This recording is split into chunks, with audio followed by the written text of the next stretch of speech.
Dr. Kemi Olunloyo, a Nigerian pharmacist, journalist, and PR specialist. So basically, this is part 5. Mohbad was bleeding profusely. In all his family members, mother, father, sister, everybody, he had a lot of siblings, and they listed them. Nobody could get Mohbad to the hospital. They knew the secret that he was hiding. He didn't want to go to the hospital because he didn't want a blood test or a drug test or a urine test, anything that would detect drugs in his body. He possibly was scared, fearful, and he had done his, own share of punching somebody else's car and damaging it, and also, of course, punching Prime Boy. So going to the hospital to treat that one, they're going to end up taking his urine, and they're going to see that he was on drugs. So that is the reason why he didn't go to the hospital, and that is the reason why he was hurriedly buried. Okay, they hurried everything when he died. Now, some people were asking me the 4 million naira allegedly given to his father by Cubana chief priest, 2 days before he died. People put conspiracy theories around that. It's good to be an investigative journalist because if you know what that money was for, it's good to know. Now you know. It was possibly for treatment. So if 4 million naira were given to Mohbad's father 2 days before he died, my guess is that they did it for treatment, and yet the father did not get that boy to the hospital. Can we blame the father? He kept the money. Can we blame him? You can't force Mohbad to go to the hospital. So at the end of the day, they quickly went and buried him. I don't like the father. I don't like the mother. I don't like the family, even the wife. You bundle him in a car and get him to the hospital because the nurse that they're calling the quack nurse, how quack is she? She's an auxiliary nurse at the end of the day. She's not supposed to be doing certain things alone. She's supposed to have supervision. A registered nurse should be seeing what she's doing. So she should be working in a clinical setting, never in a home. She doesn't have the power to do that. So that's why she's going to end up going to court and charged for that. By now, they're going to transfer her into prison and she has to await trial. So at the end of the day, what we're looking at here is the drugs that she gave. And this is where the Nigerian media has failed. This press conference was 6 hours ago. They have failed. Today is the 6th of October. 6 hours ago, the Nigerian media has not really detailed what really killed Mohbad, as in, you got to go into the drugs. By now, you have doctors, pharmacists, different people talking to you. Social media is a fast place. I've already done 4 live videos. I went with Daddy Freeze. I did my own on Instagram. I did my Facebook, and I did my Twitter space. The nurse had Procaine, a local anesthetic to numb the pain. She had diclofenac, a tablet capsule, 75 milligrams sustained release for the inflammation that was going on in his hands. There's glass fragments and metal fragments from the glass on the car. Then you have iodine tincture, and then just to clean the wound and all, prevent bacteria from coming into it. She also had paracetamol. That was coming through an IV line, a drip, so that if the anesthetic runs out or the diclofenac was not working, she would be able to give him paracetamol backup. The kind of pain Mohbad was having, this boy should have been on some kind of narcotic like codeine or something. But they were not in a clinical setting. She couldn't get the codeine. It has to come with a doctor's prescription. So she tried the antibiotic, ceftriaxone. This is where the problem came.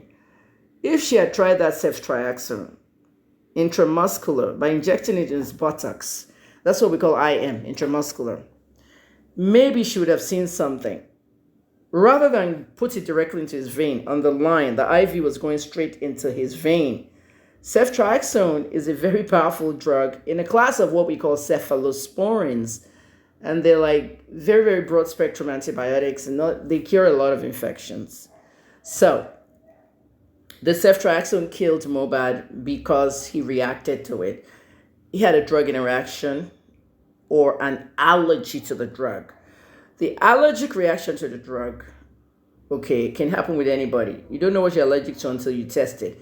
Before you give somebody ceftriaxone, you better know what they're taking. You better know the drugs they're on. You're not a doctor. You're an auxiliary nurse. You're not even a registered nurse. So you made a mistake. They're practicing outside the boundary of your license. At the end of the day, he went into anaphylactic shock. He was almost 90% dead when they did the video in the car. That's why his neck moved. And they took the camera away. Very dark black man really tried in this case. The Nigerian police did a fantastic job in this case. And of course, me. But let me say this. two possibilities. The drugs inside Mohbad, that he was tipsy, he had alcohol on board, and he was also hyper. When Molly runs out, you're hyperactive, your body temperature goes up. It's horrible. It's a horrible reaction. Now, the thing about Molly is MDMA, 3,4-dioxymethamphetamine or something. Molly has a reaction. I was in this FDA trial when I was in the States back in the days. It has a reaction with procaine. Procaine does not like muscle relaxants. If he had actually abused that Molly before the concert, to use it for the concert, which I said earlier, and that nurse gave him procaine. Procaine has a very violent reaction with muscle relaxant. So, did this nurse ask Mohbad, are you on any drugs? Drug of abuse? What medicine are you on? Did you use Molly? Did you use tramadol? What's in your system? She's not a doctor. She was practicing out of her own scope. She went to a pharmacy twice without a prescription. And the pharmacist was selling the drugs to him. This is where NAFDAC comes in. Everybody's involved in his death. Okay, in America, a sane country, what will happen? Mohbad's family will even sue NAFDAC. That's how it's done now. But of course, in Nigeria, we're not in America. You shout all that nonsense all the time. You're not in America, you know. You better be in America. Anyway, the boy's life was just wasted. And he was part of it. He didn't go to the hospital. When he went into anaphylactic shock, if we have an EpiPen, epinephrine, immediately will bring him back to life. Honestly, if I was outside that car when they were filming, and I happened to have an EpiPen, I would just choke him like this. He would wake up straight. They needed epinephrine, but they didn't have any. So the boy went into shock. The owner gets into the car, run into the hospital. He was dead already. So I want you guys to remember, first, don't do drugs. Those of you doing drugs, now tramadol, molly, weed, go out with your friends. Now you get in a car crash. They rush you to the hospital. They don't even know what to inject into you because they can kill you there. That's the first step. Second step, if you have a wound, a gash, go to the hospital. You cannot treat it at home because you're avoiding drug tests or any of the nonsense. This is very important. This was part 5. Let me try and do part 6 because this part 5 is a little long.